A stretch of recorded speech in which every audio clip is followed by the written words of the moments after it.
Hello everyone, back to today's third video. We're going to talk about warm or hot summers in today's third video, getting us ready, of course, for the summer updates that will commence at GasWeb in around a month's time. We'll begin the summer 2019 updates in March.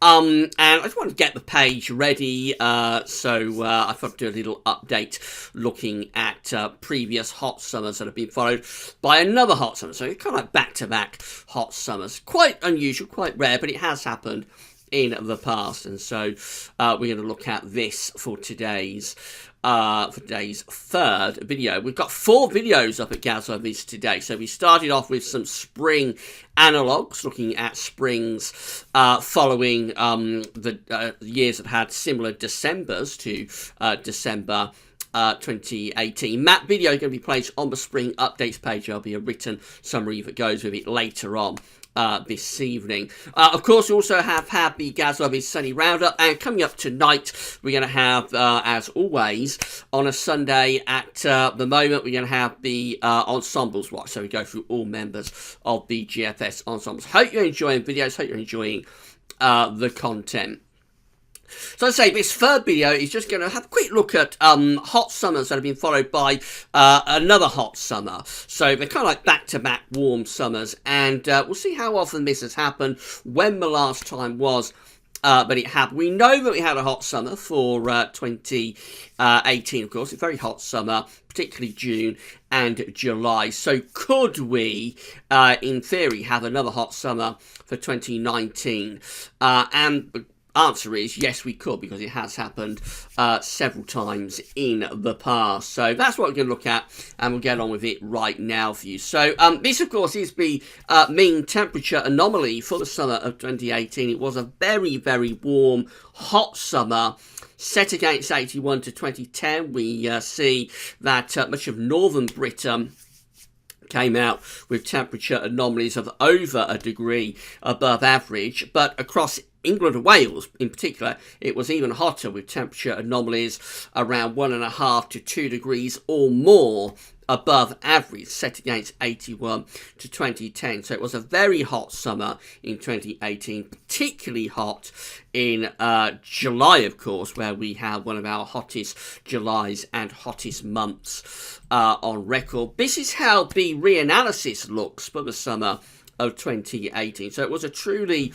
remarkable summer, really, with an extremely strong anticyclonic signal. So not only was it a very hot summer, a very warm summer, it was also a very dry summer, with a large blocking area of high pressure centred over the UK, stretched in from the Atlantic and going back in towards parts of Canada as well. So really extreme sort of pressure distribution, really, with that area of high pressure through the Atlantic into the UK, and then going off into northern eastern parts of Europe, with the low pressure that often gives us our unsettled summer weather. Of course, the low pressure up here around Greenland in the North Pole. Jet stream is up there as well, pushed well to our north, pushed away well to our north. So it was a very, very warm summer. Only a slight breakdown in at the end of July and into August stopped it from being up there with like 976. Although, well, I think it just depends what you think, really, what your own view is. Personally, I don't think that the summer of 2018 quite reached the heights of the best summer in my lifetime, which was 1995. I was born in 77, so I just missed 76. So in my lifetime, the best summer in terms of continuous hot and dry weather was 1995. I don't think 2018 quite matched 1995 for consistent hot and dry weather. And I don't think it got to 76 either, really, although the temperature stats do tell a slightly different story, but have to take rainfall as well as temperature, as well as continuous sunshine. And for me, 1995 is still like the best summer of my lifetime for continuously being hot and dry, really, from late June right way through to the end of August. But that said, clearly the summer of 2018 was right up there with the very best summers that we've ever had in the UK. And so the question is, what does that mean for the summer of 2019, if anything? Could we get another hot summer after such a hot and dry summer in 2018? So the answer is yes, we could. The first combination, duo, if you like, of very warm summers in the 20th century is that of 1900 and 1901. So this is how the reanalysis looks for 1900. Again, these reanalysis charts sent through by our analogues guru, James Acril. So again, big thank you to James for sending through the analogues. The spring update that's currently on the homepage will be placed on the spring updates page later on this evening. Back again, containing lots of work from James, and you'll be seeing more analogues from James in the next few weeks as we try to get a spring forecast together and then move on into the summer updates in March. So the summer of 1900, that was a pretty decent summer. It had quite a strong area of high pressure up to our north-northeast. It did have low pressure out to the southwest, and the winds were pretty warm there, coming in from an east or southeast direction. The next summer actually was even better. Summer of 1901 contained a CT of 18 Celsius in July 1901. So that was a genuinely quite hot summer actually in 1901. So sometimes it'll be the first summer that's the best. Sometimes it'll be the second summer that's the best. But this combination of 1900 and 1901, I think, definitely works as a pair, if you like, of pretty warm or even hot summers.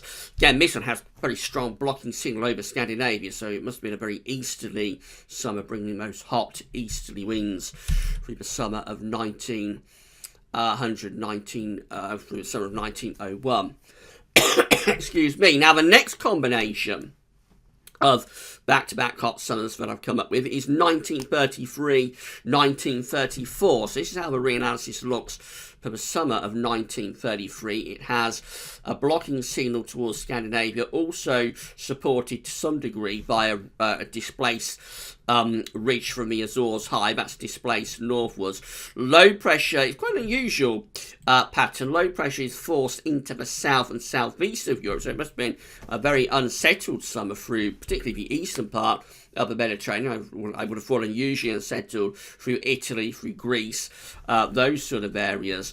But for us, again, we bring in pretty warm or possibly even quite hot easterly winds regularly through the summer of 1933. And then the next summer, 1934, this also works as well, because the summer of 1934 also contains an 18 Celsius CET month. So out of the two, I think 1934 is possibly the hottest, although 1933 is possibly more consistent. So 1934 contains one very hot month, but perhaps the other two aren't quite as good, whereas 1933 is a very consistently warm, very warm summer. So again, it kind of like swings and roundabouts, I suppose, but I think this combination definitely works. 1933, 1934. Again, it has a little bit of a blocking signal, so you probably look at that and think it's not a particularly good summer, but again, bringing in those easterly winds during the summer of 1934. You could actually have a trilogy of good summers here, because I think also 1935 was a pretty decent summer as well. So he managed to string together three very good summers in 1933, 1934, and 1935. They all went a little bit horribly wrong through the second half of the decade of the 1930s. Then there's a long gap from the 1930s to the 1970s before we pull this off again. So the next combination of really good summers is, of course, the classics, 1975 and 1976. So this is how the reanalysis looks for the summer of 1975, with that big area of above average height centred right over the top of the UK. Below average heights pushed away up towards Scandinavia. So again, very dry summer, very hot summer. It contains again consistent hot and dry weather. Although it does have, of course, the snow event at the beginning of June. June the 2nd, 1975, records snow across many parts of the UK. We've done the historic video about it. One of the first historic videos that I did back in 2012, so I'm not very good on that video, I have to say.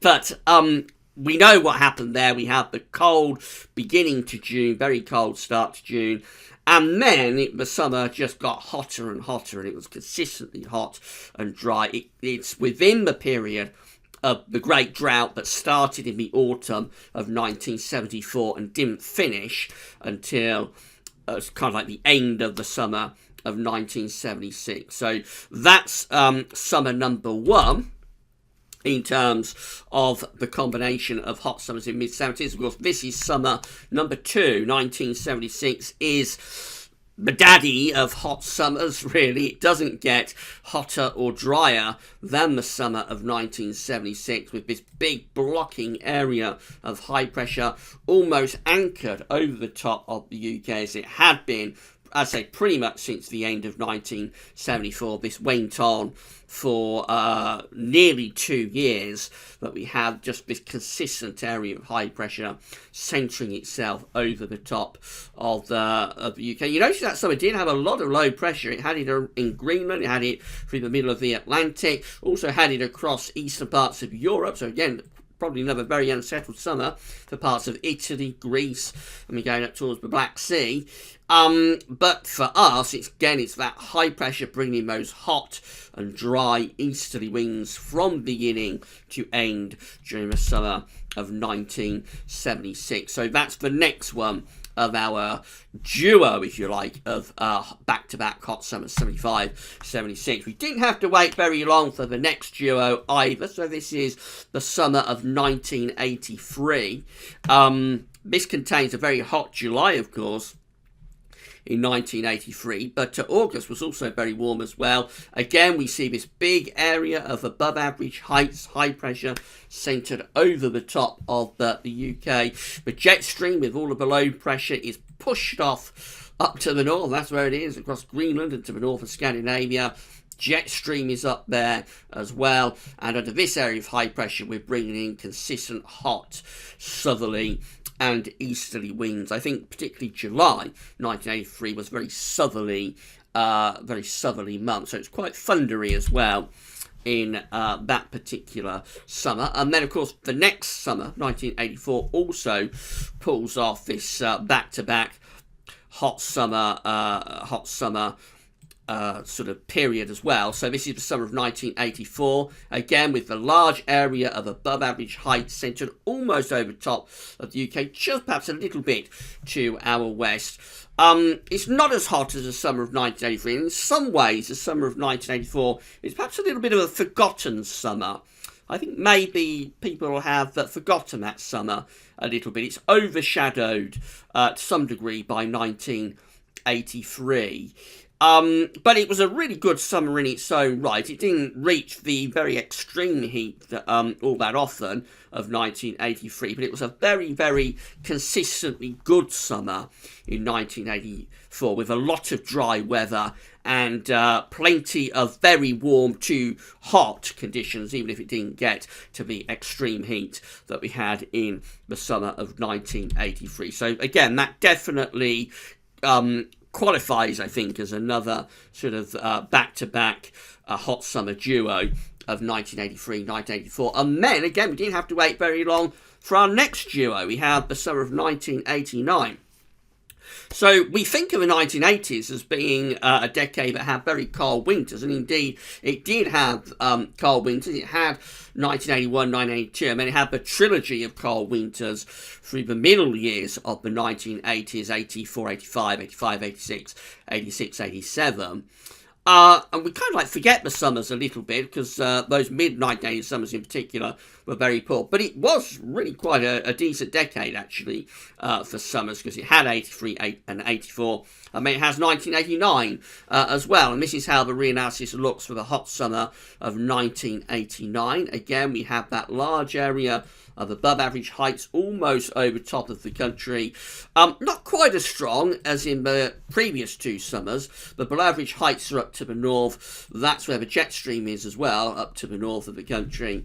So the summer of 1989, it does go a little bit downhill in August, and so that's the reason that the above average heights, the high pressure, isn't quite as strong in the summer of 1989 as it is, let's say, compared to 1983 or to 1976. But nevertheless, this is a really, really good summer in 1989. It does have consistently very warm and hot conditions, and also it's a very dry summer as well in 1989. And then, of course, we've got 1990. Now, actually, the reanalysis for 1990, the summer of 1990, isn't all that good, really. You would look at that and think it's probably a very poor summer, because overall, it has this area of above average height centred just to the west and to the northwest of the country. So it looks like a jet stream is kind of like coming through the UK.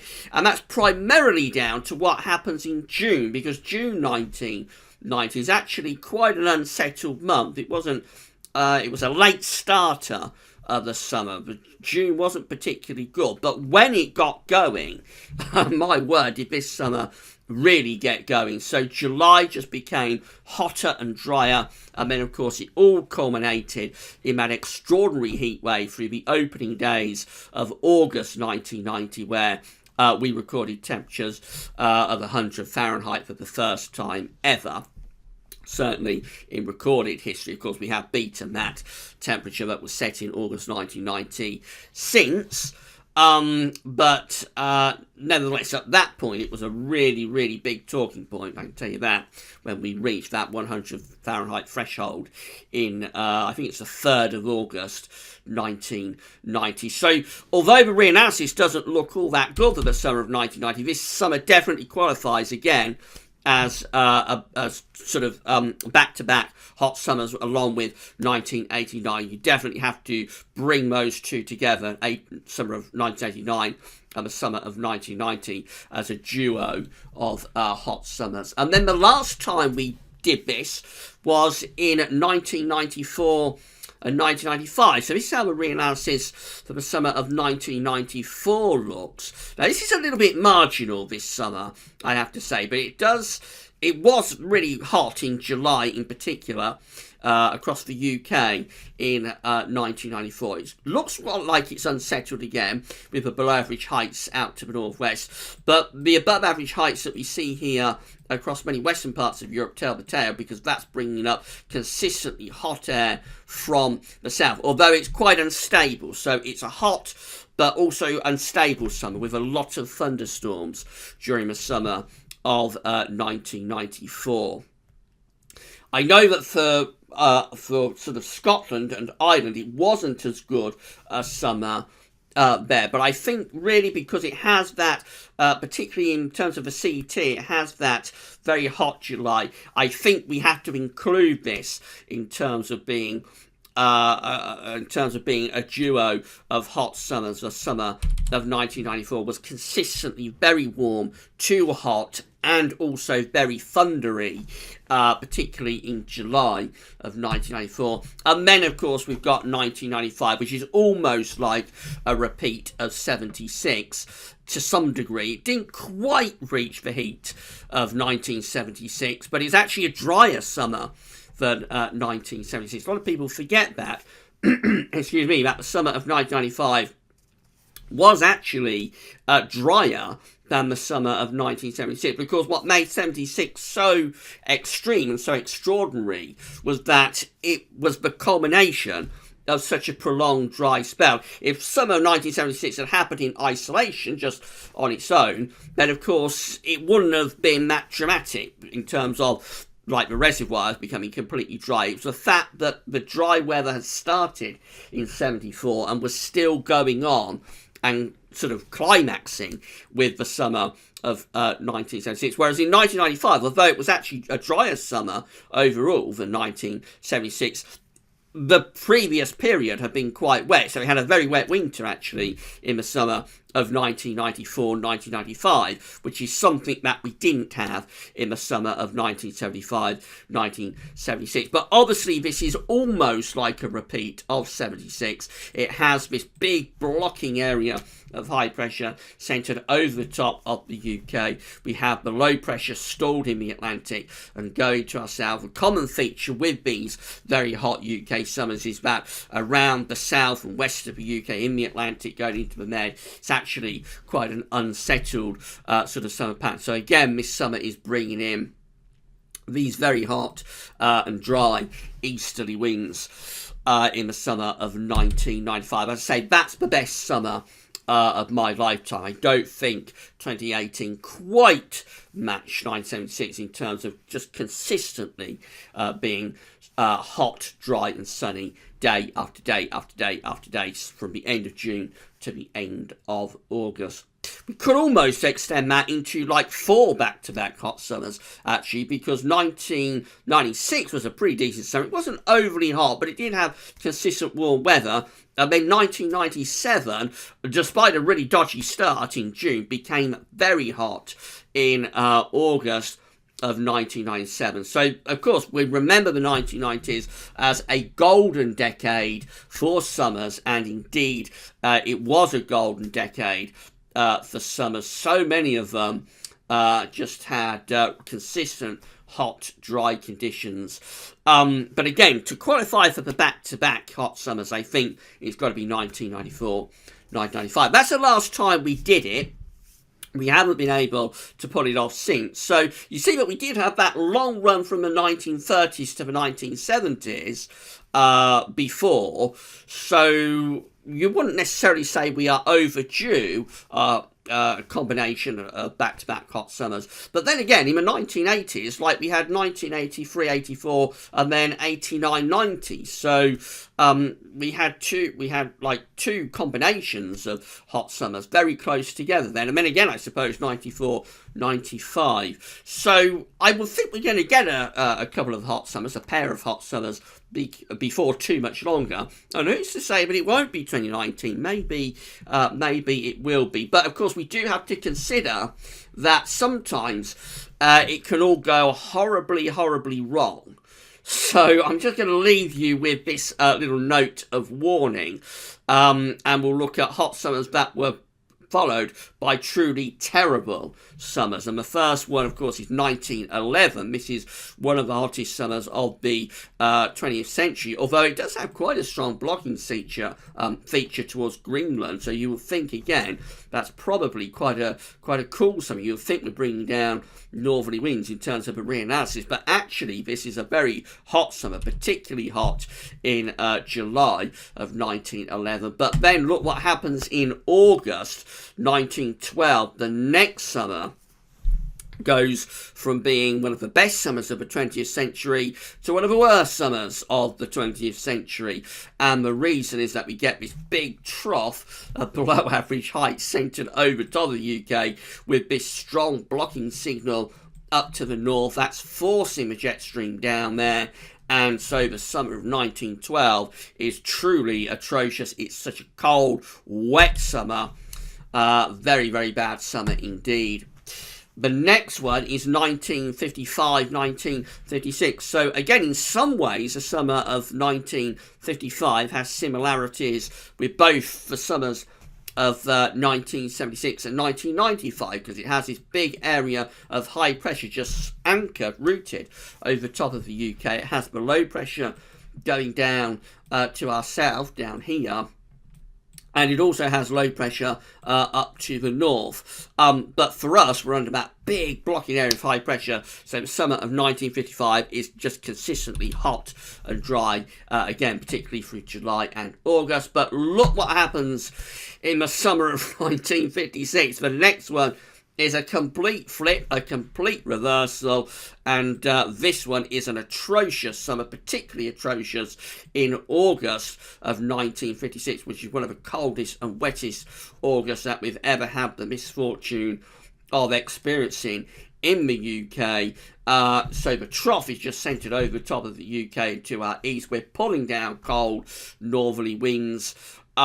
Really, really bad summer in 1956 and a total flip on the summer of 1955. And then, of course, the more recent one that stands out in the memory is 2006, 2007. So this is how the summer of 2006 looks. And I don't want to worry anyone, but out of all of the re-analysis that we've looked at, I think the summer of 2006 possibly has the closest match to 2018 in terms of this consistent sort of ridge that's coming out of Canada into the Atlantic, into the UK, and then going off up into Scandinavia. Low pressure is up here, not quite to the same degree as it was in 2018, but you can see where the jet stream is going to be. The jet stream is going to be up there. And it did have a bit of a deteriorating pattern in August as well. So there are real similarities, I think, between the summer of 2006 and the summer of 2018.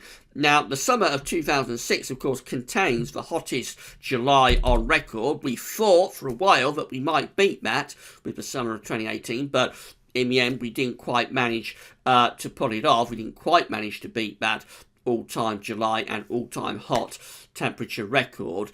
But again, very similar, these two summers of 2006 and 2018. And then, of course, we all remember what happened in the summer of 2007, which again was an atrocious summer. It parks that deep trough of low pressure over the top of the UK. It has this strong blocking signal, a high pressure rise across Greenland. That was really the first indication that the weather was changing. The weather that we had pretty much from the 1990s, maybe even from the 1980s, but had gone on so very long, like 20 years.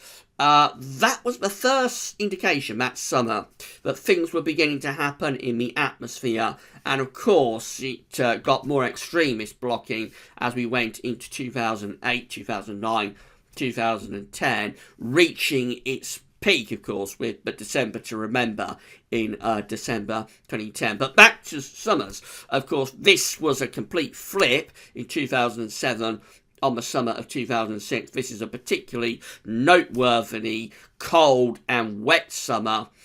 Okay, the temperature did hold up all right because there was many nights that were cloudy and wet, so the overall mean temperatures don't look that dramatic.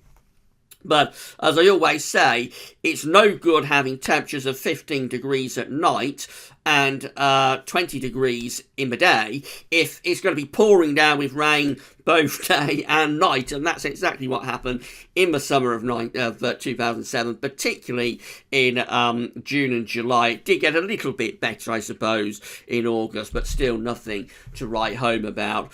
But that was a very, very bad summer in 2007, and it followed the hot summer of 2006. And so those summers that we've ended with just add a little note of caution, a little note of worry about what could happen with the summer of 2019 if things go very badly wrong. Now, of course, there are many other hot summers that we could have looked at, but were probably followed by neither particularly hot or particularly poor summers. So I will think there are several of those we could have had a look at too. So it's not impossible that we might have a hot summer in 2019. That's the point I wanted to get across, because you might think that after having such a very hot and dry summer in 2018, we are guaranteed, almost guaranteed, not to have a very good summer in 2019. But it doesn't necessarily work like that. And there is certainly the possibility, and it's no more than that, there is certainly the possibility that we could have a second hot summer following the summer of 2018. But again, those other summers, the three that we ended with, do sort of add that note of caution that potentially it could go very, very badly wrong, and we might finish up with a complete flip in 2019 on the summer of 2018.